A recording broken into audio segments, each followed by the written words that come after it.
Oke, eee, saya lupa ya, ternyata ada minggu lalu ada yang belum. Bu Bella ada nggak ya? Dari tempat nggak ya? Bu Bella, Bu Herlianti dari tempat nggak ya? Herlianti ada, Pak. Bu Herlianti ada ya? Baik.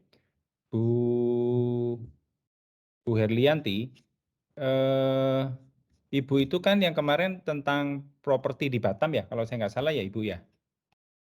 Iya, betul, Pak. Ya, Bu Herlianti, kalau terkait dengan latar belakang, penelitian, itu Ibu musti lihat dulu, Ibu musti cari datanya, bagaimana sih perkembangan proyek properti yang ada di Batam, Bu. Ya, jadi bukan hanya sesuatu yang normatif gitu ya. Jadi, kalau di sini kan Ibu cuma jelaskan aja, perkembangan properti di Batam dilihat dari perkembangan kota sangat menjanjikan. Yang bilang menjanjikan itu siapa, terus ukurannya menjanjikan itu apa, gitu. Menjanjikan itu apakah setiap kali proyek perumahan yang ada itu selalu terjual, dan itu kan mesti disupport oleh data ya, Ibu, ya, gitu. Jadi kalau kita menyampaikan sesuatu yang penting itu mesti ada, eee, rujukannya, begitu, Ibu. Ya. Nah, atau apakah data Oh, dari REI kah, dari mana, terserah, begitu. Nah, jadi ceritakan saja perkembangannya, misalkan dalam sekian tahun terakhir, itu masalah propertinya, kemudian bagaimana sih kebutuhan penduduk, Batam terkait properti itu. Properti itu kan juga macam-macam toh, Bu, properti itu kan bisa perumahan kah, bisa pertokoan kah, perkantoran kah, dan lain-lain. Nah, ini mesti dijelaskan dengan baik, gitu. Nah, kalau sudah bisa menjelaskan, nanti Ibu bisa analisa. Bisa dianalisa kira-kira kebutuhan, permintaan, dan ketersediaannya itu bagaimana gitu ya. Jadi misalkan ini, jadi Ibu jelaskan aja dalam angka gitu ya. Nih, jumlah properti di Batam. Kemudian bandingkan jumlah proyek, properti ya. Nah, Ibu tinggal fokuskan nih, mau proyek perumahan kah, apartemen kah, atau dan lain-lain. Nah, dengan jumlah permintaannya, sudah terpenuhi atau belum gitu kan ya. Nah, secara teori kalau pengembangnya atau proyeknya misalkan, mungkin kita bicara proyek lah ya, jangan pengembang, kalau satu pengembangan bisa punya banyak proyek. Misalnya proyek perumahan aja, perumahan misalnya perumahan perumahan subsidi kah, atau perumahannya non subsidi kah, dan seterusnya. Ibu tinggal lihatin aja permintaannya berapa, proyek yang tersedia berapa. Suatu, situasi itu akan menjadi suatu persoalan ketika jumlah proyek dan jumlah permintaannya itu tidak seimbang. Kalau proyeknya banyak, kemudian permintaannya sedikit, nah itu yang menjadi persoalan utama, di mana persaingan antar proyek itu menjadi semakin ketat. Nah, upaya untuk memenangkan persaingan inilah yang mungkin menjadi urgensi penelitian Ibu, kalau situasinya seperti itu. Namun bagaimana kalau terbalik? Misalnya, permintaannya banyak, proyeknya sedikit, itu kan terjadi kelangkaan. Nah, kalau kelangkaan itu, situasinya kan juga pasti berbeda, urgensinya pasti berbeda. Nah, ini yang mesti Ibu cari datanya ya, Bu Bu siapa namanya ini? Oh, saya lupa namanya. mmm, iya, Pak, tapi Ya, sebelumnya Bu. saya juga Hah? ada searching di Google kan, Pak. Sepertinya, Mhm. untuk yang proyek di Batam itu nggak ada, cuman ada beberapa PT aja, Pak. Bu musti Maksudnya cari di REI, musti cari data di REI. oh, Di REI atau di apa yang relevan lah, Bu, nggak semuanya ada di Google. Mungkin perlu ada data-data tertentu lah. Ya, intinya begini, intinya adalah kalau kita ingin menunjukkan urgensi itu selalu ada gap, selalu ada kesenjangan. Ini salah satu contoh yang saya berikan. Berapa jumlah proyek ba propertinya, berapa jumlah permintaannya. Kalau itu bisa disajikan, dari situ itu kita bisa melihat gap. Kalau itu tidak available, maka Ibu harus mencari gap yang lain gitu loh, Bu. Ya. gap yang lain itu apa? Ya nggak tahu, terserah, Ibu kan yang berkecimpung di bidang properti kayak gitu. Jadi, apa sih yang membuat, urgensi dari, apa namanya, penelitian ini penting untuk dilakukan. Pada dasarnya latar belakang itu kan menguraikan mengapa sih penelitian yang Ibu, usulkan ini penting untuk dilakukan, begitu. Begitu misalnya. Bisa juga pakai data nasional, misalnya kebutuhan perumahan di Indonesia itu berapa, gitu kan ya. Yang baru terpenuhi berapa, gitu kan ya. Rumah subsidi kah, rumah apakah, kan jenis-jenis perumahan itu kan banyak kan, begitu. Atau apartemen kah, gitu. Atau Ibu ikutin aja tren sekarang, misalnya, oh sekarang itu yang kita bahas itu adalah apartemen. Kenapa? Apartemen itu di Batam kan menjadi tren. Dan itu proyeknya kan nggak banyak toh, bisa dihitung dengan jari lah. Ya kayak City Walk lah, Formosa lah, apa itu ya, Permata Balai ya, Permata Balai Apartemen kah, dan seterusnya. Nah, apakah itu? Karena itu kan yang menjadi tren gitu ya. Ibu kalau mau meneliti sesuatu carilah yang menjadi tren gitu. Kalau itu sesuatu yang bukan menjadi tren maka kita akan sulit untuk menemukan urgensinya begitu kira-kira. Kira-kira begitu, Bu siapa? Iya. Iya, Bu Pak. Herlianti. Ya. Berarti saya Jadi, oh, iya, ya Pak. silakan. Pak, berarti saya fokusnya ke, apartemen di Batam kan rata-rata ada soal, Pak. Contohnya PKP itu kan Mhm, ada 2 tower, tower A-nya ada soal semua mhm, 200 sampai 300 unit ada soal, Pak. Jadi, mhm. saya menelitinya kenapa apartemen lebih laku daripada rumah-rumah, gitu ya. Kalau itu berbeda, kalau itu nanti ya berbeda, tapi urgensi ya bisa dilihat, referensi yang Ibu kumpulkan kayaknya agak berbeda gitu. Ya tapi bisa juga gitu, jadi Ibu tinggal lihat aja bagaimana sih tren sekarang terhadap sebuah perumahan. Mungkin dikaitkan dengan generasi gitu ya.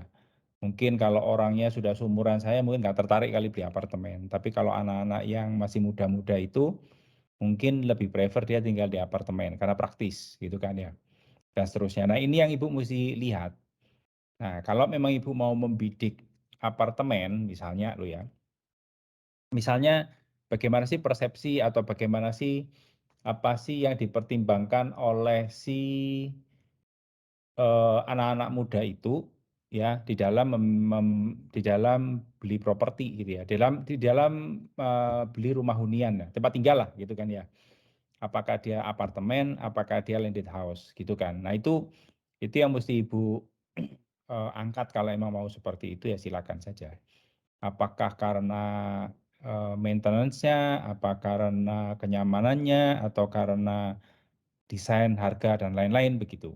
Keamanan mungkin gitu ya, itu mungkin yang perlu dipertimbangkan. Apakah itu, Bu? Nah jadi terserah kalau Ibu memang mau seperti itu, ya Ibu tinggal cerita gitu, diceritakan saja bagaimana sih tren ke depan, tren saat ini terutama di Batam.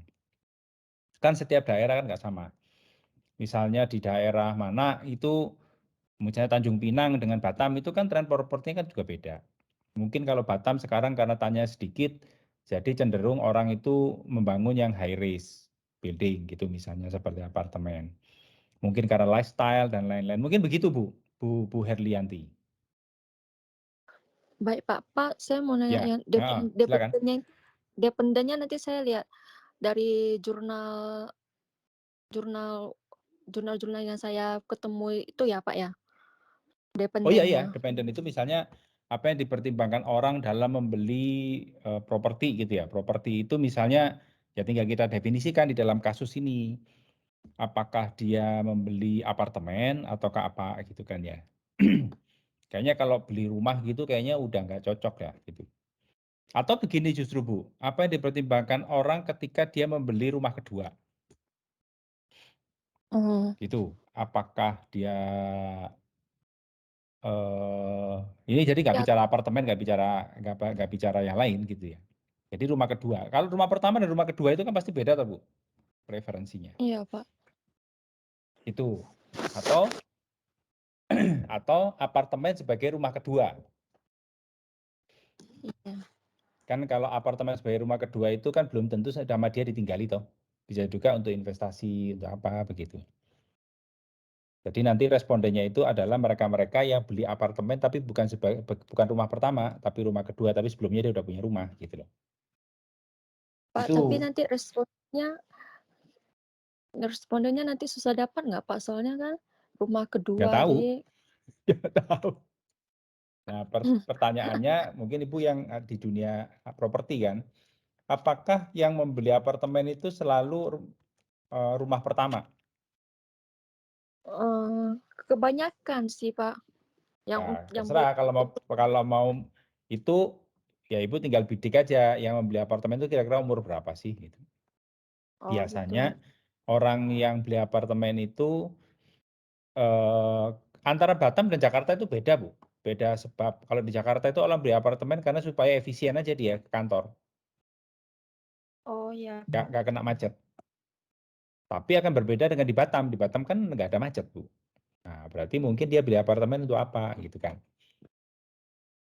Ya kan? Atau Baik. hal apa yang dia pertimbangkan gitu kan ya. Apakah nilai investasinya atau lokasinya kah atau apa dan seterusnya. Kalau di Jakarta kemungkinan besar saya kurang tahu, pernah orang cerita sih ya, tapi saya belum pernah baca naskah riset formalnya. Jadi dia itu beli apartemen itu supaya nggak kena macet gitu. Misalnya dia tinggalnya kerja di Jakarta, tapi tinggalnya di sono tuh di Bekasi gitu kan jauh. Jadi dia belilah apartemen. Gitu ceritanya. Daripada dia ngekos gitu ceritanya. Nah, nanti kalau weekend baru dia pulang ke rumahnya. Ada kayak gitu kan. Hmm, Begitu. Jadi kalau di Batam kan pasti situasinya berbeda. Begitu. Nah, ini mesti justru itu tantangan Ibu. Tantangan Ibu apa namanya? Apa yang membuat orang itu eh, apa ya? eh, mempertimbangkan untuk beli apartemen tadi. Begitu ya. Jadi baik, sebenarnya Pak. topiknya itu sangat menarik, Bu. Hanya saja Ibu perlu memilah-milah mana yang kalau tren, kalau menurut saya ya, kalau bicara di Batam, kalau tren itu adalah properti itu adalah identik dengan bermunculannya proyek apartemen. Ya, proyek apartemen yang dulu pertama itu kan yang di apa? Di Victoria. Victoria namanya itu ya, yang di dekat PLN itu. Iya, Right. Pak. Nah, itu kan nggak laku tuan dulu ya, karena orang Mm-mm. belum terbiasa. Kemudian muncullah yang kedua apa ya setelah itu ya? Nagoya atau Formosa. Oh, Pollux ya kalau saya nggak salah ya. Muncullah si Pollux itu, Pollux Habibie. Habis Pollux Habibie mungkin Citra Nagoya lah, mungkin Formosa lah, dan lain-lain dan seterusnya Iya, sampai Pak. banyak lagi Sekarang. gitu. Itu kan Iya. menunjukkan tren sekarang itu banyak orang itu bikin apartemen. One Resident, kemudian yang sekarang lagi ongoing itu apa ya di dekat dekat Gelael itu apa itu ya? Oxley yang dulu Oxley itu, nah dan seterusnya. Nah, itu kan Iya. menunjukkan tren gitu kan. Tren bahwa sekarang di Batam itu adalah bangun apartemen tadi. Nah, itu harusnya Ibu lebih mudah dalam menyusunnya. Nah, kemudian Ibu perlu tahu misalnya apa sih yang mendorong orang itu beli apartemen gitu kan ya. Nah, yang paling penting kan menyajikan gap, Bu. Gapnya apa? Oh, proyek perumahan itu banyak. Ya, apartemen juga bermunculan gitu misalnya. Kenapa orang kok nggak pilih beli landed Rumah. house, kok cenderung ke apartemen gitu. Apakah tanah di kita sudah habis? Tanah sih masih banyak kan, di Nongsa juga banyak, di sana juga banyak gitu loh. Apa sih yang dipertimbangkan orang gitu kan ya. Itu. Nah, Baik, Pak. khususnya anak muda gitu misalnya. Kalau setahu saya sih kalau orang yang seumuran saya beli apartemen itu mungkin buat investasi mungkin. Tapi kalau anak muda itu kenapa dia kok cenderung beli apartemen gitu. Kira-kira gitulah Bu, makanya tergantung Ibu mau membidiknya dari sisi yang mana, begitu Ibu. Ya, Iya, Pak. intinya itu harus ada sebuah gap yang bisa kita sajikan, yang menunjukkan bahwa ini loh penting loh untuk penelitian tentang ini nih, ya, penelitian tentang properti ini gitu loh kira-kira. Begitu, jadi nanti misalnya analisis faktor-faktor yang dipertimbangkan anak muda di Batam di dalam membeli apartemen gitu misalnya loh ya. Rumah tinggal, apartemen apa sih? Apartemen ya, gitu-gitu. Itu kira-kira. Bisa kayak gitu, Bu. Atau sebaliknya kita tanya, apa sih yang orang-orang tua itu kenapa sih kok beli apartemen? Nah, gitu. Oh, mungkin itu investasi kah, apa dan seterusnya. Begitu, Ibu, kira-kira. Baik, Pak. Makasih, Ya, Pak. sama-sama, Bu. Bentar, tadi itu saya lihat punya.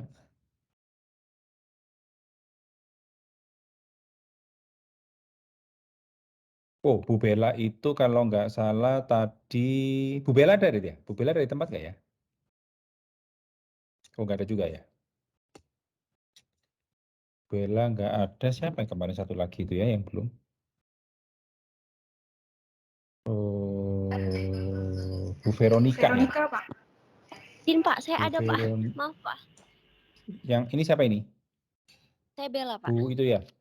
Bu Bella ya? Iya, betul, Pak. Maaf, Pak, tadi Bu, putus, Pak. apa apa?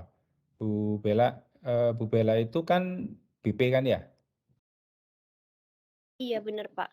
Ya, Bu Bella jadi gini, kalau Ibu mau bicara kinerja, Ibu cerita dulu tuntutan undang-undang terkait dengan undang-undang kah, peraturan pemerintah kah, terkait bahwa ASN itu harus berkinerja. Itu ada di mana gitu loh, Bu. Ini Ibu nggak ada di sini. Oh, baik, Pak. Ibu itu bikin bikin latar belakangnya itu panjang sekali tapi ya nggak ada ininya loh. Maksudnya pemberian tunjangan kinerja bukan. Nah, ini. Jadi Ibu mesti cerita dulu tuntutan bahwa ASN zaman sekarang itu dituntut kinerja sejak kapan gitu kan. Apa kalau nggak salah sejak sejak reformasi birokrasi ya, Bu ya? Betul nggak sih? Betul, Pak. Nah, Ibu mesti cerita dulu lah. Sejak diluncurkannya reformasi atau sejak diberlakukannya reformasi birokrasi, itu apa? Nah, salah satunya adalah mengarah ke ASN mesti berkinerja. Nah, itu peraturan apa? Itu apakah undang-undang kah, peraturan pemerintah kah, dan seterusnya. Ya, permen kah? Nah, berdasarkan permen ini dan sekian bahwa ASN itu dituntut untuk berkinerja. Seperti halnya pegawai swasta, gitu kan misalnya lo ya. Dan kinerja itu bagaimana dilaporkannya? Oh, dilaporkannya mungkin pakai lakip kah, pakai apa dan seterusnya gitu. Tapi itu jangan terlalu banyak dibahas. Nah, yang paling penting tuntutan undang-undang ini sudah terpenuhi atau belum? Gitu, Bu. Ya. Oh, ternyata tuntutan undang-undang itu sudah dipenuhi. Ya sudah, kalau sudah dipenuhi ya nggak ada masalah, Bu. Jadi ngapain diteliti lagi gitu kira-kira. Tapi kalau oh ternyata tuntutan undang-undang itu masih belum dipenuhi loh gitu loh. Ambillah satu case misalnya, oh di BB Batam contohnya begini dan seterusnya begitu. Baik, Pak. Kalau nggak salah kita waktu itu juga ceritakan dengan Pak siapa itu yang dari Pak Herman, Pak. DJP. Ya, DJP loh. Sekarang itu yang dimaksud kinerja itu bukan hanya kinerja dia sebagai struktural loh. Sekarang juga ada kinerja terkait fungsional misalnya. Itu yang harus diangkat.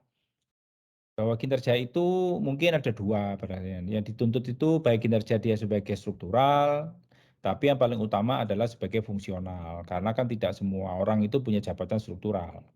Tapi mayoritas hampir semua adalah punya jabatan fungsional. Fungsional itu apa? Karena fungsional itu nanti kaitannya dengan remunerasi kah atau apa dan seterusnya. Namun demikian kinerja fungsional itu bagaimana? Sudah tercapai kah atau belum kah dan seterusnya. Begitu. Bu siapa namanya, Bu Bella. Baik, Pak. Ya, jadi menunjukkan bahwa, oh ternyata jabatan fungsional itu belum ya, banyak yang belum ya, berapa persen sih yang belum, gitu loh. Hmm, Itu, jadi kan urgent Bu, gitu loh Bu. Kalau ternyata, oh fungsional mah itu sudah semua kok, ya nggak ada masalah gitu. Terus apa persoalannya kalau jabatan fungsional itu tidak dipenuhi? Ya kemarin kan kita sempat diskusi kan, kalau kami di pendidikan tinggi, jabatan fungsional itu adalah karir kami tertinggi sebagai dosen. Jadi bukan jabatan struktural gitu ya. Misalkan jadi rektor, jadi dekan, itu nggak penting itu. Yang penting pencapaian itu yang dinilai itu adalah pencapaian kita di dalam mencapai jabatan fungsional. Misal kalau di kita ada mulai dari tenaga pengajar sampai guru besar begitu. Kenapa itu penting? Karena jabatan fungsional itu menjadi salah satu indikator penilaian agar kami itu sebuah institusi pendidikan tinggi itu unggul atau enggak, itu Bu. Itu. Kalau mau unggul itu mesti punya orang dengan jabatan fungsional tertentu berapa persen dari total, enggak 100% tapi berapa persen. Gitu Bu. Dan kenyataannya tidak mudah punya jabatan fungsional yang seperti dipersyaratkan tadi, gitu. Itu Bu. Nah, tapi itu kan berarti kan ada resikonya. Kalau jabatan fungsional itu nggak dipenuhi, ada resikonya kalau di kami. Resikonya apa? Oh, misalnya akreditasinya nggak bisa unggul atau apa, dan seterusnya. Begitu, Bu. Jadi ada dampaknya. Nah, ini yang Ibu juga mesti cari. Kalau dia ASN itu jabatan fungsional misalnya nggak naik-naik, apa dampaknya? Kalau nggak berdampak apa-apa ya sebetulnya sih ya buat apa dibikin jabatan fungsional gitu loh. Mmm, Gitu. Pak, Nah, izin itu Pak. yang Ibu mesti uraikan. Ya, Ibu. Pak, ini kan di BB Batam itu kan ada, PNS, pegawai tetap, dan kontrak ya, Pak. Apakah Ya, tiga-tiganya bahas di latar belakang tersebut atau cukup satu aja, Pak? terserah. Ibu Oh, akan menjadi fokus yang mana? Yang dituntut terhadap kinerja itu yang mana? Apakah pegawai kontrak, apa pegawai ASN yang sudah diangkat, atau pegawai harian lepas, yang mana saya nggak tahu. Silakan mmm, saja. Bisa juga misalnya semuanya dituntut hal yang mhm, sama, ya sudah ya mesti disampaikan semuanya. Gitu. baik Tapi ternyata harian lepas itu nggak dituntut kok. Wah, harian lepas itu cuma admin misalnya loh ya. Ya berarti ya silakan yang menjadi target untuk berkinerja itu siapa gitu Bu. baik, Pak, baik Ya, begitu baik. ya. Jadi nggak usah banyak-banyak, bikinnya paling paling maksimum 2 halaman saja.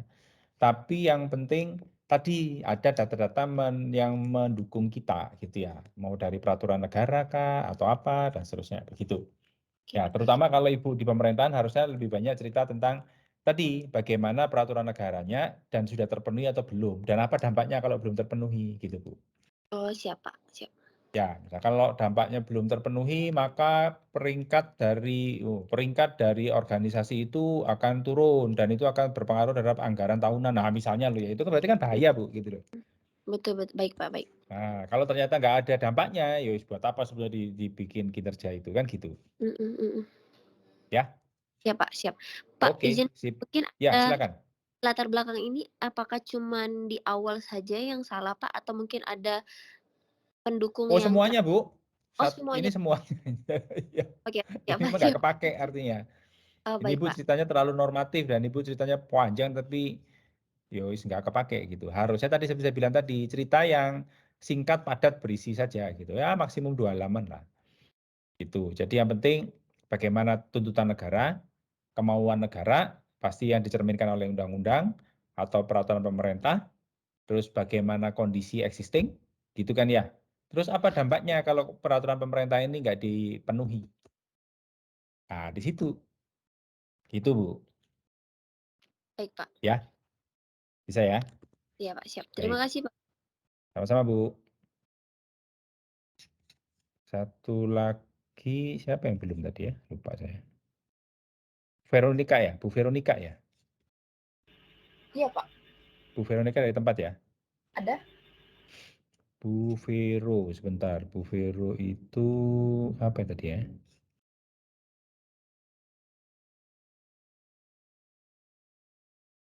Bu Vero itu dunia bisnis.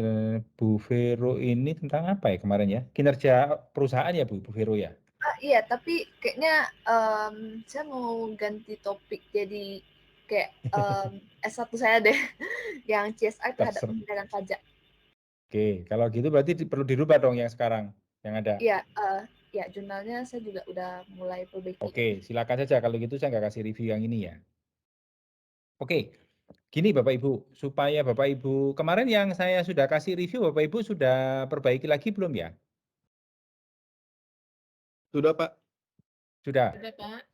Ini dengan supaya saya Oh, cek Pak, sekali lagi ini ya. Ya, ya Bu Vero, silakan kemarin Ibu. yang saya kirim itu udah yang saya ganti topiknya. Oh, yang CSR itu. Iya.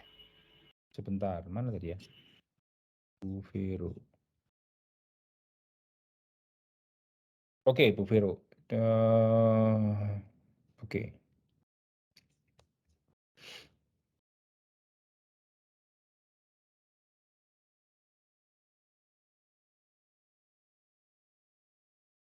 Bu Vero itu dinamisasi dan seterusnya, dan seterusnya. Aktivitas misalnya secara aktif telah. Nah, gini, sama Bu Vero, ketika Ibu cerita tentang CSR, kewajiban perusahaan saya adalah nomor ini tentang dan seterusnya.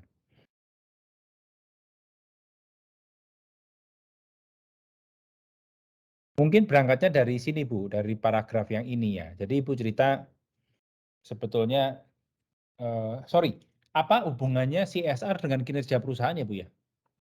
Oh enggak, CSR terhadap penghindaran pajak. Oh, penghindaran pajak, oke. Iya. Oke, kalau gitu Ibu ceritanya dari sini. Coba ada nggak data yang menunjukkan bahwa tingkat penghindaran potensi loh ya, potensi walaupun itu nggak bisa kita lihat misalnya potensi penghindaran pajak oleh perusahaan itu ada data nggak ya? Ada cerita nggak ya? Misalnya penghindaran pajak oleh negara kita di Indonesia itu sudah sekian dan itu banyak dilakukan oleh perusahaan-perusahaan yang sudah go public misalnya loh ya kayak gitu. Oh, Itu ada mesti sih, Ibu ada cari. Pak. Biasanya Nah, itu perusahaan tambang yang menghindarin pajak. ya, jadi gini. Jadi sebentar ya, sebentar. Nah, jadi itu yang Ibu harus apa namanya? Ungkapkan gitu, Bu. Sebentar ya, sebentar.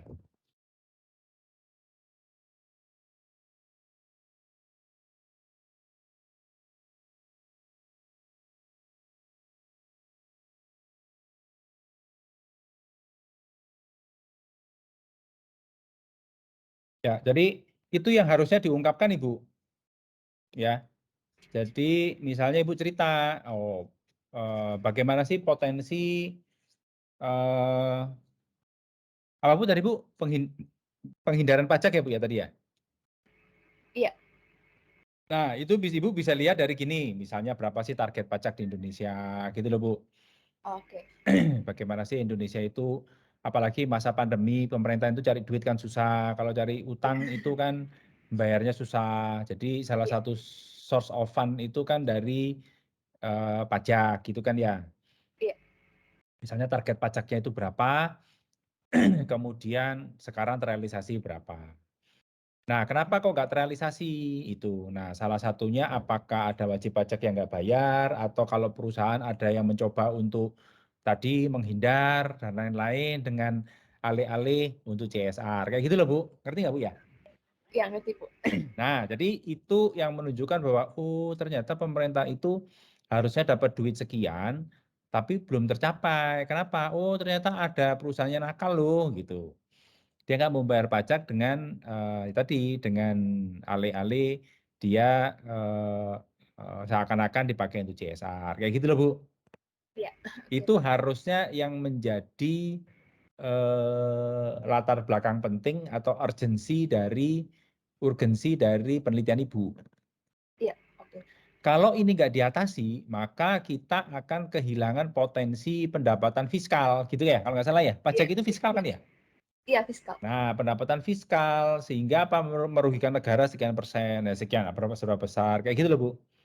Oke. Nah, oleh karena itu misalnya pada banyak praktek-praktek, misalnya Ibu kasih contoh, ada beberapa praktek yang lazim atau yang biasa dipakai perusahaan. Nah, terutama perusahaan apa? Terutama perusahaan tambang nih. Nah, itu tapi sekali lagi harus ada datanya, Oke, begitu. Pak.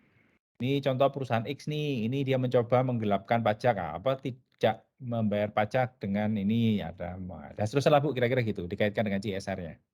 Oke. Ya, jadi jangan cerita CSR secara teorinya, ini kan teori Bu, kayak gini, ini kan teori. Teori itu nggak ada di sini, Oke, ya Pak. teori itu adanya di bab 2. Oke. Oh belum saya share screen ya. Iya.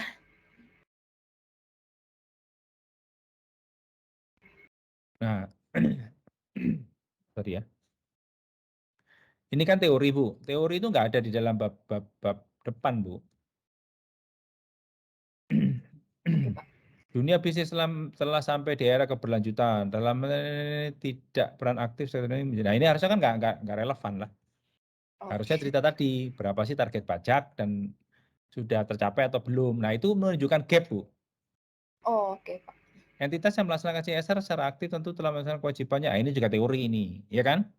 Iya, Ini teori, harusnya Pak. di bab 2. CSR akan berjalan baik tanpa adanya praktik ini dan seterusnya. Namun saat ini CSR sudah menjadi suatu hal wajib diterapkan oleh undang ini. Nah, terus apa persoalannya? Sehingga dengan adanya CSR, entitas dapat mengurangi laba fiskal dan mengurangi pajak yang terutang. Hal ini menjadi dasar bahwa CSR mempengaruhi penghindaran pajak. Jadi artinya untuk supaya nggak bayar pajaknya nggak banyak, gitu kira-kira kan gitu kan ya? Mereka pakai cenderung memperbesar CSR, gitu kira-kira ya? Iya. Ya. Tapi kayaknya nggak selalu toh ya. Tuh. Penggerak utama dari penghindaran pajak adalah maksimalkan laba. Pajak dianggap ini, nah ini sama, ini kan teori toh Bu, Iya. ya nggak? Iya. Teori ini nggak perlu ada di bab latar belakang. Oke. Oke, terus apa ini? Entitas dituntut memenuhi tanggung jawab ini hukum seperti bayar pajak dan seterusnya, sumber daya dan seterusnya. Ini juga kayaknya teori juga deh. Entitas yang mempunyai kualitas yang baik seharusnya dapat menghindari praktek penghindaran pajak. Nah ini saya nggak ngerti nih, ini ceritanya terlalu panjang tapi aku nggak ngerti juga maunya apa. Gitu. Ya ini nanti dicek lagi aja ya Bu ya. Jadi Oke, harusnya sih berangkat itu kalau menurut saya berangkatnya adalah dari target pajak negara. Oke. Cocok nggak ya?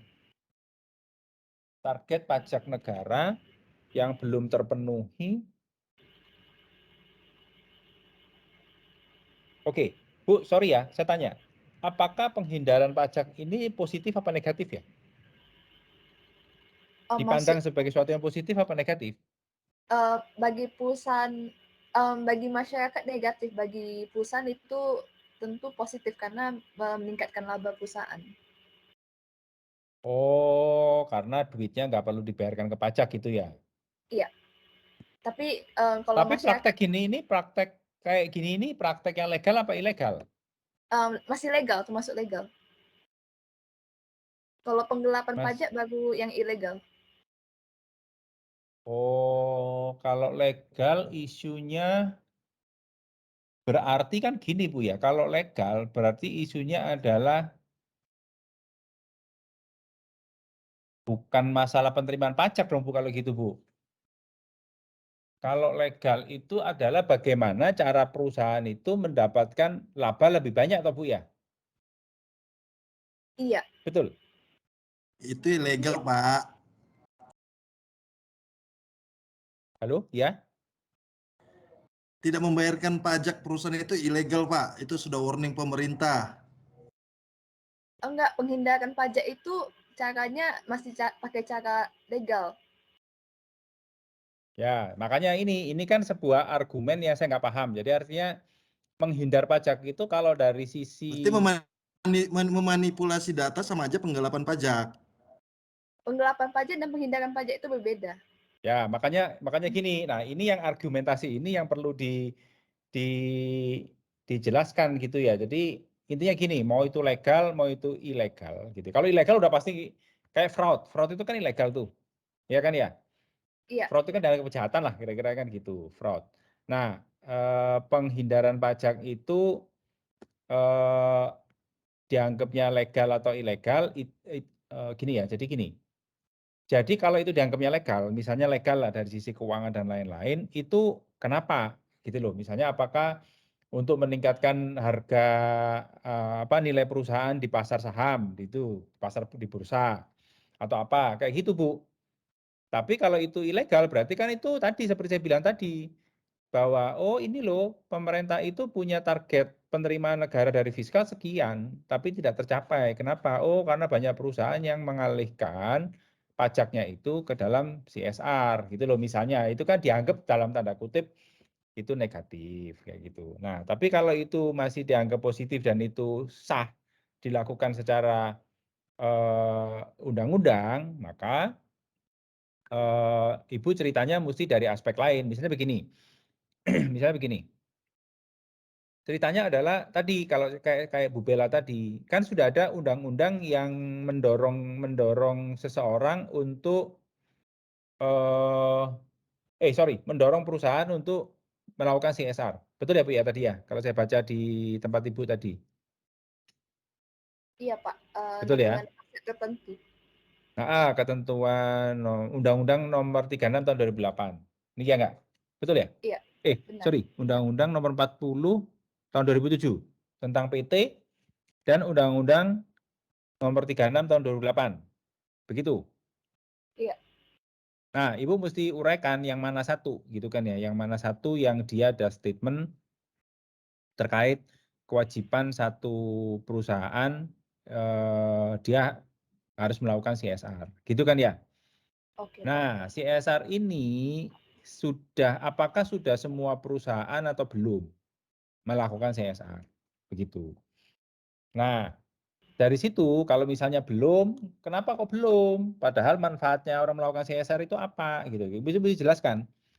Misalnya Oke. dengan CSR itu bisa meningkatkan laba, ya kan? Kemudian bisa mengurangi pajak penghasilan badan, gitu kan ya? Karena kalau dialokasikan kepada CSR maka tidak terkena, tidak dihitung sebagai objek pajak, gitu kan kira-kira ya? Iya. Bu Vero ya? Iya. Nah, itu yang perlu Ibu lihat, apakah perusahaan di Indonesia itu atau di mana Ibu mau teliti itu sudah punya CSR kah atau apa dan seterusnya begitu. Nah, tinggal Ibu lihat CSR yang baik itu apa. Misalnya apakah nilai CSR-nya itu sekian persen dari sini, sekian persen dari itu, misalnya lo ya, misalnya. Sehingga loh kenapa kok mereka itu kok CSR-nya kok kecil, padahal CSR itu kan memberikan banyak keuntungan gitu loh Bu, ngerti nggak? Nah, itulah dimaksud dengan gap. Gitu. Oke Pak. Ngerti ya kira-kira ya? Iya Pak. Baik. Ya, jadi nanti tinggal diperbaiki aja gitu ya Oke, idenya. Yang penting main ID-nya sudah dapat ya sudah gitu kira-kira. Supaya nanti kita bisa mulai menulis ke apa dan seterusnya. Oke, yang lain ada yang mau ditanyakan dulu nggak ya? Oke, sekali lagi ya, kayak Bu Herlianti, kemudian Bu Vero gitu ya, sekalian nanti di bab covernya itu juga sudah harus dilengkapi gitu, supaya sudah ada judulnya apa dan lain-lain begitu. Pak, Ya. sorry Pak. Silakan. Punya Pak Lundu belum di-review kemarin, kena Bapak. Pak Lundu ya? Iya. Pak Lundu, sebentar.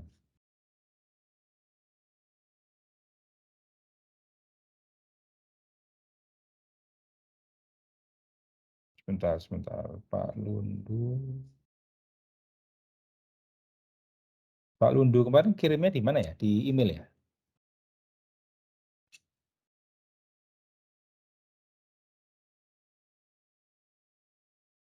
Pak Lundu itu tadi kemarin kirim di mana ya? Di OneDrive apa di Di email Pak. di email ya? Di email ya? Bentar. Siap.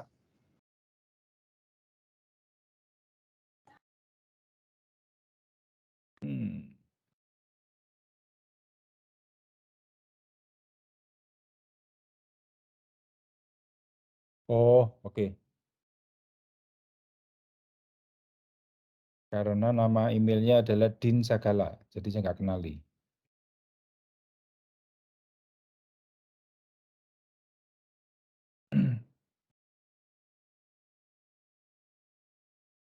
Pengaruh disiplin lingkungan kerja kepemimpinan terhadap kinerja anggota, oke. Kepolisian ini adalah kepolisian nasional dan ini pemerintah yang baik. Oke. Sebentar.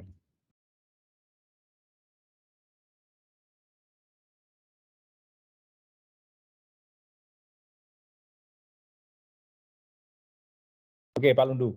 Pak Lundu, latar belakangnya nggak usah banyak-banyak, Pak. Ini Bapak itu latar belakang itu panjang ini 1, 2, 3, 4 halaman gitu. Paling bikinnya 2 halaman aja Pak Lundu. Yang penting misalnya ini latar belakang, misalnya di paragraf 1, kepolisian negara adalah kepolisian nasional dan seterusnya. Nah, ini nggak perlu, Pak. Nggak perlu cerita tentang apa namanya tentang Polri-nya sendiri sih nggak terlalu perlu gitu ya. Nah, kemudian pemerintah yang baik dapat terwujud manakala didukung penyelenggaraan fungsi pemerintahan yang baik. Yaitu satunya dapat mendukung pemerintah yang baik terwujud kepolisian yang baik, meningkatkan kinerja polisi secara keseluruhan tetap menjadi tujuan dan sasaran kritis bagi hukum kepemimpinan. Ya, oke. Nah, yang paling penting data, Pak Lundu. Seperti halnya dengan siapa tadi ya, Bu Bella ya, yang dari BP tadi ya. Iya Pak, Yang betul Pak. penting adalah Bapak coba apakah aturannya sama bahwa polisi itu juga dinilai kinerjanya. Apakah sama dengan undang-undang peraturan tentang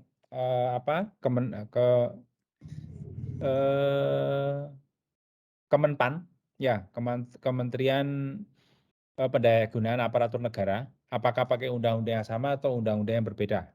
Begitu, karena ini misalnya adalah kepolisian. Misalnya kepolisian punya undang-undang tersendiri terkait tuntutan anggota Polri itu untuk berkinerja. Sama nggak, Pak Lundu? Beda, Pak. Kalau di Nah. kepolisian Undang-Undang Nomor 22. Nah, Bapak sampaikan itu aja, Pak. Bapak sampaikan bahwa tuntutan Polri untuk berkinerja itu adalah Undang-Undang Nomor 22 dan seterusnya. Dan yang dituntut itu kinerjanya kinerja apa, gitu ya. Apakah ada sama kayak teman-teman tadi, ada kinerja fungsional, kemudian ada kinerja fungsional, satu lagi misalkan struktural atau yang lain, nah itu silahkan. Ya. Terus kemudian kinerjanya, sekarang posisi kinerjanya bagaimana? Apakah sudah sepenuhnya anggota Polri itu berkinerja atau belum? Ya, nah justru kalau belum itu akan menjadi gap. Gitu ya. Jadi apa sih yang mendorong, apa sih yang membuat kinerja anggota Polri itu masih perlu ditingkatkan misalnya. Nah, itu yang perlu Bapak lengkapi datanya, Pak. Jadi bikin latar belakangnya nggak usah panjang-panjang, paling ya maksimum 2 halaman lah gitu. Jadi kinerja ceritanya tentang nomor 1. Bapak cerita aja bagaimana undang-undang yang mengatur kinerja Polri, anggota Polri, ya kan? Yang kedua bagaimana kinerja anggota Polri sekarang berdasarkan undang-undang itu sudah terpenuhi atau belum? Kalau belum, nah itu justru yang menjadi gap penelitian Bapak, justru menunjukkan urgensinya penelitian Bapak. Nah, meskipun undang-undang sudah mensyaratkan begini, namun sampai saat ini kinerja anggota Polri masih belum memenuhi undang-undang. Hal ini terlihat dari apa gitu. Bapak ungkapkan dengan data gitu ya. Misalnya datanya itu nggak perlu data ini, Pak, data pakai data nasional juga nggak apa-apa begitu. Nah, kayak gitu. Nah, berdasarkan data ini bahwa penting untuk mengetahui mengapa sih atau apa sih yang mendorong anggota Polri ini perlu meningkatkan kinerjanya. Begitu, Pak. Kira-kira begitu. Paling ya 3-4 paragraf lah paling. Gitu ya. Ya, Pak. Siap. Baik. Begitu, Pak. Oke. Kira-kira gitu ya, Pak Lundu ya. Siap, Pak. Baik. Nah, itu yang dimaksud dengan gap, Bapak Ibu. Jadi gap itu mesti ada apa sih yang salah gitu loh, kira-kira begitu. Apa sih yang kurang gitu kira-kira. Oke. Sebentar. Save. Baik. Saya lanjutkan dulu. Yang kemarin sudah diperbaiki. Sebentar. Saya cek dulu ya. Sebentar.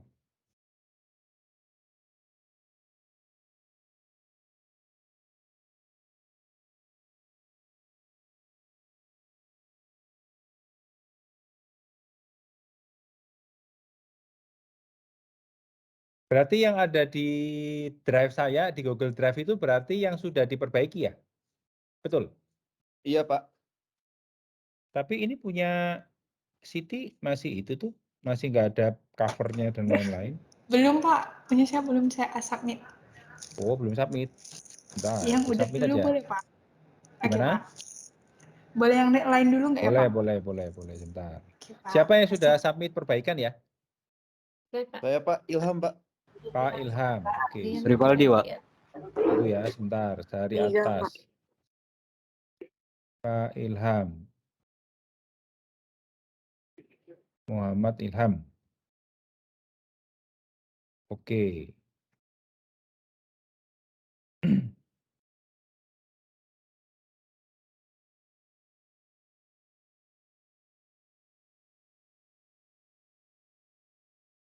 Oh, ini Pak Ilham itu yang apa namanya? Hybrid ya, Pak ya? Ya Pak, Green Purchase Intention Pak. Ya.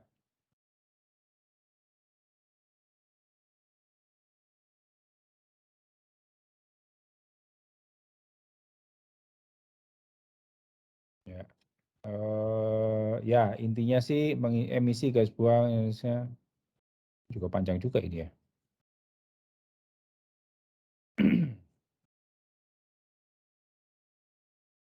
Pak, ini ceritanya juga sama Pak. Ini nggak perlu cerita terlalu detail tentang emisi gas buang gitu Pak. Jelasin aja emisi gas buang kita berapa, gitu kan ya. Misalnya Jadi emisi, mengerucut ya. kenapa Pak? Gimana Pak? Oh, ya. Jadi ini Pak yang ngerucut Pak ya dari emisi global Asia Tenggara baru ke Indonesia Pak ya. Ya, tapi Yang nggak usah kemarin panjang-panjang revisi. begini Pak. Emisi Oh, global satu iya. paragraf. Oke. Ini paragraf, kepanjangan ini nanti. Jadi Pak. langsung summary-nya aja Pak. Summary bahwa Oke. emisi global itu sekian, Indonesia itu sekian. Jadi kita itu gimana? Kita itu di bawah global atau di atas global terkait dengan pencemaran. Gitu kan, misalnya gitu kan ya. Itu. Nah, terus bagaimana cara mengatasinya? Itu yang paling penting, Pak. Paling itu jangan satu paragraf aja, Pak. Kalau terkait isu global, itu satu paragraf aja. Terus bagaimana cara untuk mengatasinya? Ya kan, Pak? Bapak mesti Ya, tahu Pak. dulu penyebabnya itu apa. Misalnya limbah pabrik kah? Apa karena asap kendaraan bermotor kah? Begitu kan, Pak? Ya. Nah, tinggal kalau penyebabnya itu adalah kendaraan bermotor, ya, maka Bapak pakai data lagi, berapa sih kendaraan bermotor yang beredar di negara berkembang misalnya. Bapak kan mau membidik Indonesia kan. Negara berkembang itu populasi kendaraan bermotor itu lebih banyak daripada negara maju kalau saya nggak salah loh ya, kalau saya nggak salah. Kenapa? Karena di negara maju itu lebih banyak pakai transportasi publik. Sedangkan di kita banyak pakai kendaraan pribadi gitu ya. Nah, itu yang harusnya menjadi isu, Pak. Jadi, bagaimana caranya? Kalau kita nggak bisa menyediakan transportasi publik, maka orang harus bergeser dari kendaraan yang konvensional ke yang apa? Ramah lingkungan, misalnya hybrid kah, kendaraan listrik kah, gitu. Gitu, Pak. Ya, Pak. Jadi dibikinnya summary-summary, Pak. Data ini sudah bagus, Pak. Hanya saja Bapak terlalu panjang. Panjang aja, Pak. Karena Bapak global satu paragraf, ini satu paragraf ke ini Pak, nanti Bapak nanti dianggap nanti ceritanya lebih banyak ke lingkungan hidup Pak, bukan ke mengapa sih orang itu perlu membeli kendaraan apa namanya ramah lingkungan dalam ini hybrid gitu Pak ya. Jadi tadi bahwa kendaraan hybrid itu karena satu masalah emisi gas buang gitu ya, polusi. Dan tapi mesti disupport dengan data bahwa polusi itu lebih banyak disebabkan oleh kendaraan. Dan Bapak mesti cari data bahwa kendaraan di negara berkembang lebih banyak. Gitu ya. Tuh. Terus yang kedua, Ya, Pak. ada nggak insentif dari pemerintah bahwa kalau beli mobil hybrid itu misalnya bebas pajak kah, apakah, itu mesti ada insentif dari negara. Itu. Ya, Nggak tahu saya di masukin ini Indonesia Pak, sudah ada atau masukin belum. Carbon tax Pak, izin Pak. Ada Gimana? masukin carbon tax. Ada masukin Carbon carbon tax itu apa? Di paragraf sorry Pak.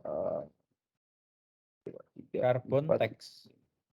Paragraf 5 sih Pak. Paragraf kelima, sebentar. 1, 2, 3, 4.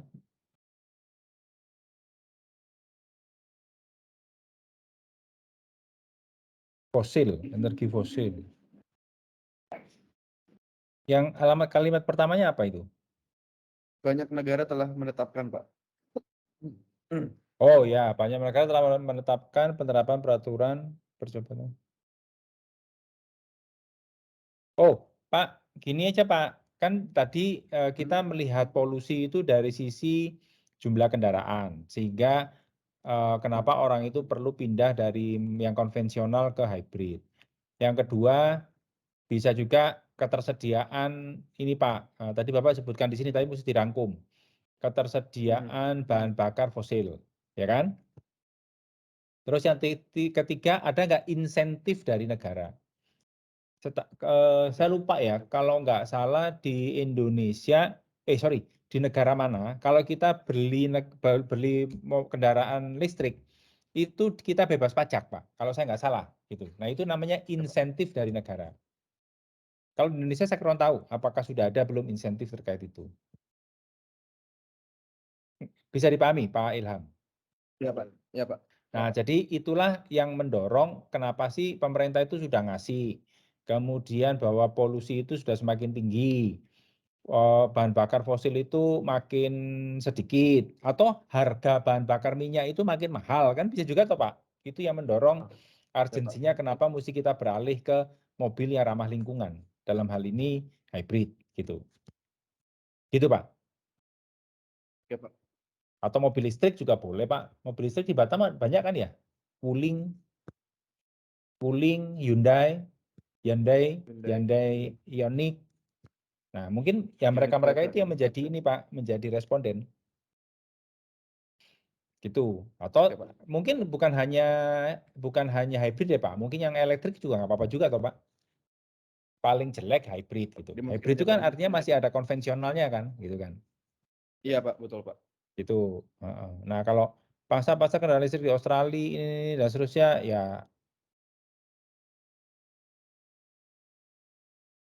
ya itu pokoknya dirangkum aja, tapi nggak perlu dijelaskan satu persatu dalam satu paragraf gitu. Jadi dirangkum aja Pak, gitu ya Pak ya, sekitar 2 halaman gitu ya. Ya Pak. Oke, baik. Tapi datanya sudah bagus Pak, itu tinggal dielaborasi saja. Ya, mungkin diambil summary-nya saja gitu. Ya. Oke. Makasih Pak ya. Nah, jadi ya baik sama-sama. Nah, ini sekalian mumpung di sini ada punya Pak Ilham ya. Teman-teman tuh sekalian ini kan sudah mulai bikin latar belakang. Nanti sambil saya cek saya kasih feedback lagi. Teman-teman sudah mulai bisa bikin bab 1 yang lainnya. Misalnya pertanyaan penelitian gitu kan ya. Kalau nggak salah 1.2 itu kan pertanyaan penelitian. Lihat di template ya. Terus yang ketiga 1.3 itu tujuan penelitian, tujuan dan manfaat penelitian. Yang keempat itu sistematika. Sistematika pembahasan. Nah, 1.4 itu adalah template Bapak Ibu, teman-teman semua. Jadi tinggal copy aja dari template yang sudah ada. Sebentar, saya carikan dulu template-nya.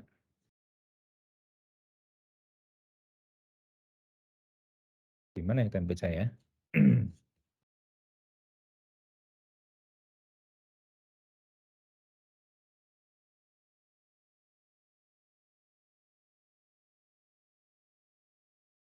Oke, kalau nggak salah di template itu sudah saya kasih contoh bab 1. Ini kan. Nah, bab 1 itu template-nya tinggal diikutin aja, Bapak Ibu. Jadi bab 1, ini kan sudah ada nih ya pertanyaan penelitian. Kemudian dibikin juga tujuan, manfaat, dan sistematika. Sistematika ini template, artinya di-copy aja, di-kopas saja.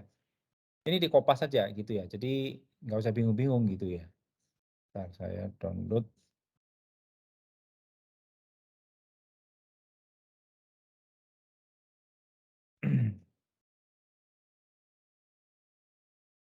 Oke, jadi sekali lagi ini dikopas saja Bapak Ibu. Mana tadi file saya? Mana file saya? Ini template. Nah, ini dikopas saja, nggak usah dimodifikasi, biarkan saja seperti ini. Ya, isinya.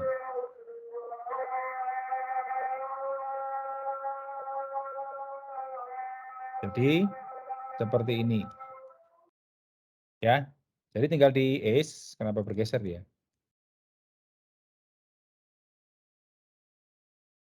Ya, Nggak intinya kelihatan, Pak. kenapa? Share screen-nya nggak kelihatan, Pak. Oh, belum di share screen? Ya, masih Sorry, off, Iya, Pak. Pak. sorry. Share screen-nya. Sorry. Lupa. Jadi Bapak Ibu ini kan sudah ada template. Mana tadi? Ini kan template nih filenya ya. Silakan di-download aja di folder template. Ini tinggal di-copy aja Bapak Ibu. Bab ini. Di-copy aja, kopas aja. Ya, misalnya ini copy, di-kopas gitu ya. Ya, pindahkan aja ke filenya Bapak Ibu gitu. Mana dia? Punya Pak Ilham tadi ya. Misalnya begini. Ya, ini kan di-kopas saja. Selesai toh? Bab 1-4. Ya, bisa dipahami ya? Nah, tinggal bab 1.2 dan ini saya ajari sebentar. Ini buatnya sederhana. Pertanyaan penelitian, Bapak Ibu tinggal ikutin saja. Di sini ada berapa panah? 1, 2, 3, 4, 5, 6, 7. Kalau panahnya ada 7, paling nggak ada 7 pertanyaan penelitian. Cara buatnya begini. Misal ya, berdasarkan uraian pada latar belakang penelitian atau penelitian, maka pertanyaan penelitian ini adalah sebagai berikut. Nah, gitu. Ini ya. Nah, nomor 1. Nomor 1 namanya pertanyaan, selalu diawali kalimat tanya. Ya, nomor 1 misalnya, apakah terdapat pengaruh antara, misalnya ini ya, nomor 1 ini ya, sikap terhadap consumer purchase intention, gitu misalnya, ini ke sini, panah yang nomor 1. Apa terdapat pengaruh antara sikap itu attitude kan ya, attitude terhadap keinginan membeli kendaraan hybrid, gitu. Misalnya begini, ya, itu nomor 1. Sampai sini bisa diikuti nggak? Bisa Pak. diikuti? Bisa ya. Nomor 2 misalnya subjective norm terhadap consumer purchase intention, maka gampang. Apakah sama terdapat pengaruh gitu ya? Nah, kita copy dulu lah. Apakah terdapat pengaruh antara norma subjektif gitu ya? Subjektif atau subjektif norm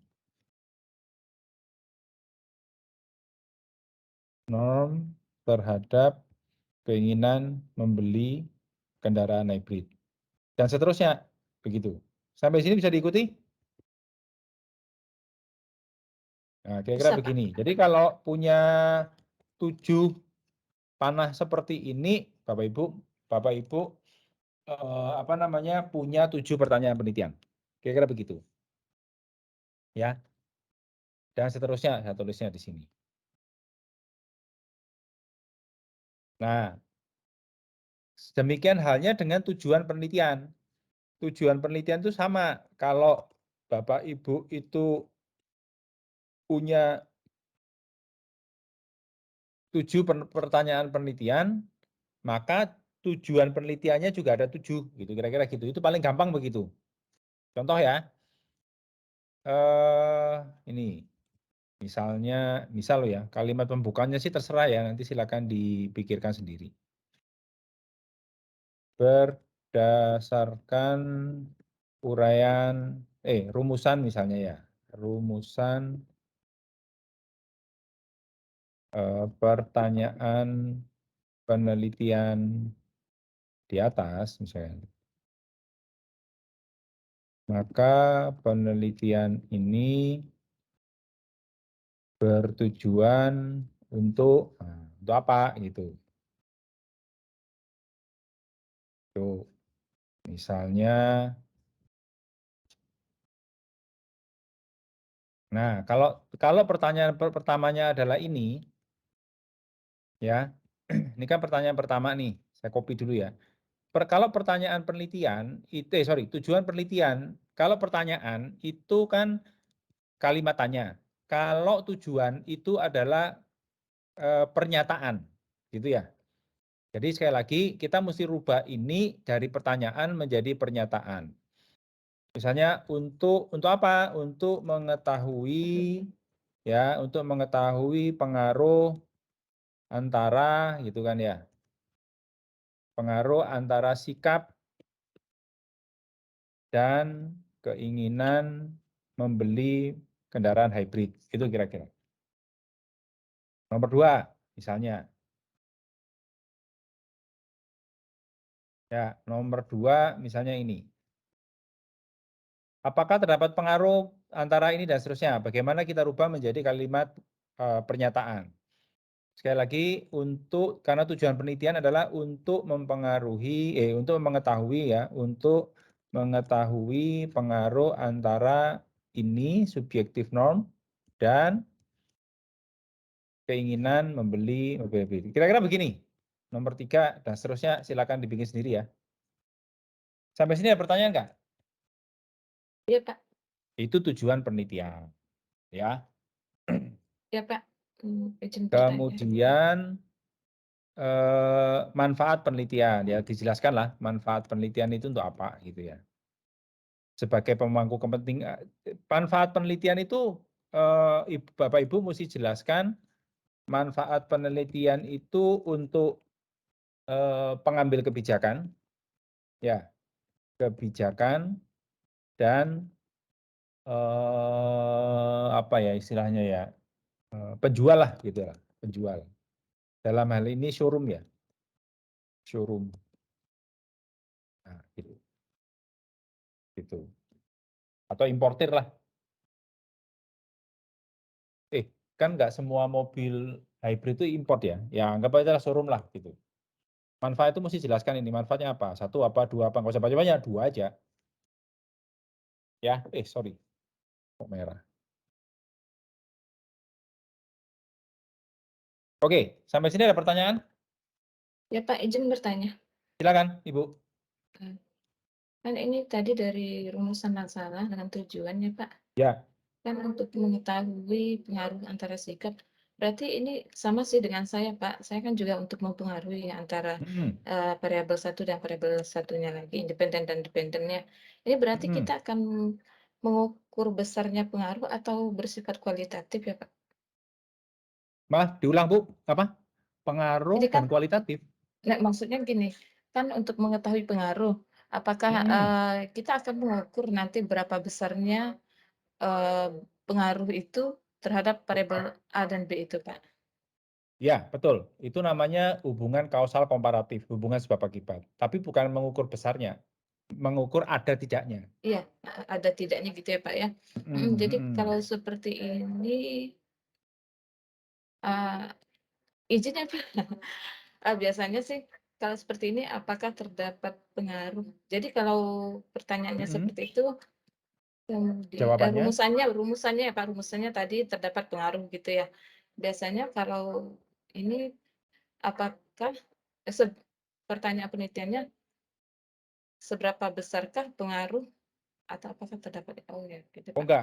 enggak harus. Nggak harus ya, Kita Pak, kan ya? pengen tahu dulu ada pengaruh apa enggak. Nanti seberapa besar atau tidak itu bisa dilihat dari hasil. Dari hasilnya. Ya, mau tahu pertama, ini untuk menjawab ini ada beberapa cara. 1, kita tahu dulu ada pengaruh apa tidak. Oh, ada. Terus pengaruhnya kalau ada positif atau negatif. Iya. Itu nomor 2. Nomor 3, seberapa besar pengaruh itu bisa dilihat. Oke, Pak. Itu. Makasih. Ya, Pak. Ya. Makasih, Pak. Baik, sama-sama. Jadi, ada lagi pertanyaan? Nah, Bapak Ibu, kalau sudah bisa menyusun ini, paling tidak bab 1 kan sudah jadi. Ya kan, cover sudah ada, bab 1 sudah ada gitu kira-kira. Ya.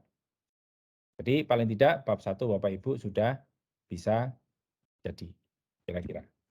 Oke, ada pertanyaan dulu sampai sini. Pak, Ya, silakan Bapak. ya untuk UTS kami sampai apa ya, Pak? UTS sampai sini juga nggak apa-apa sih Pak, sampai bab 1, tapi yang penting latar belakangnya betul gitu ya. Nanti kalau UAS karena UAS itu bab 1 sampai bab 3 Pak gitu. Karena ini masih ada bab 2 yang belum saya jelaskan. Gitu. UTS sampai ini aja Pak. Bikin latar belakangnya betul, kemudian bikin bab 1 yang betul gitu kira-kira. Ya, sama cover Pak. Sama judul maksudnya. Oke? Bisa dipahami? Bisa, Pak. Bisa ya? Oke. Baik, kalau gitu Bapak Ibu silakan di apa nanti kalau yang review dari bab 1-nya nanti saya kasih saya kirim aja lah ya, saya kirim atau saya revisi dari di OneDrive, di Drive. Jadi nanti di Drive saya submit misalnya yang sudah saya revisi mana, Bapak Ibu akan saya kasih feedbacknya di sana.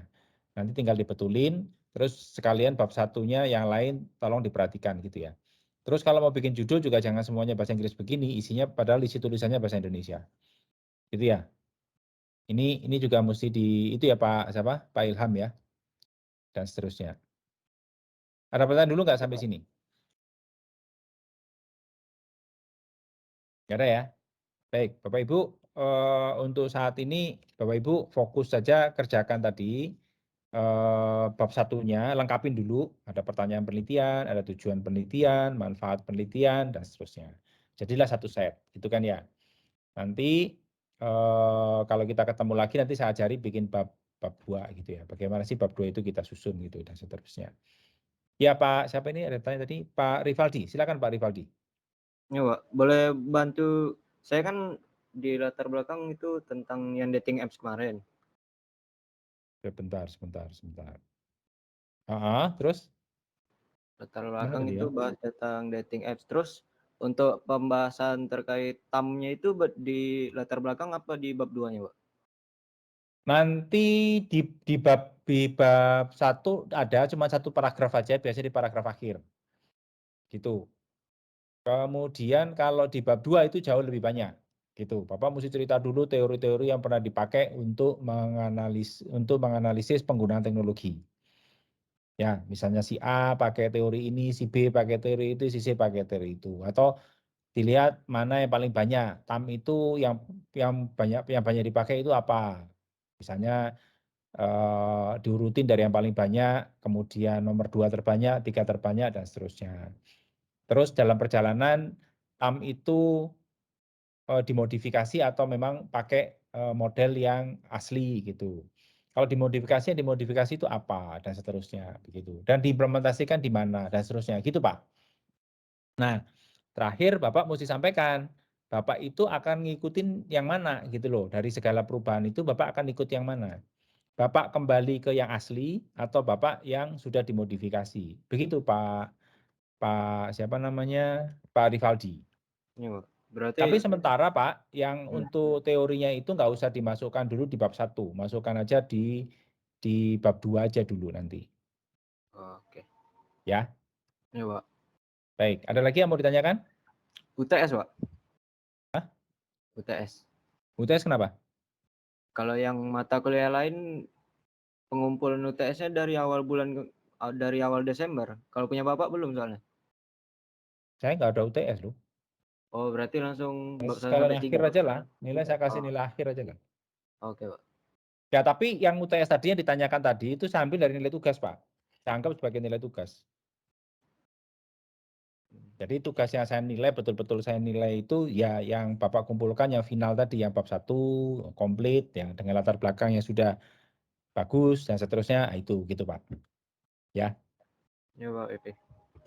Oke. Izin, Pak. Baik. Silakan Pak Lundu. Itu berarti yang seperti Bapak sampaikan tadi untuk bab 2 nanti ke depannya yang berisikan tentang kerangka teoritis bersama dengan rumusan hipotesis Pak ya, yang untuk nanti diterangkan di Ya, bab 2. betul.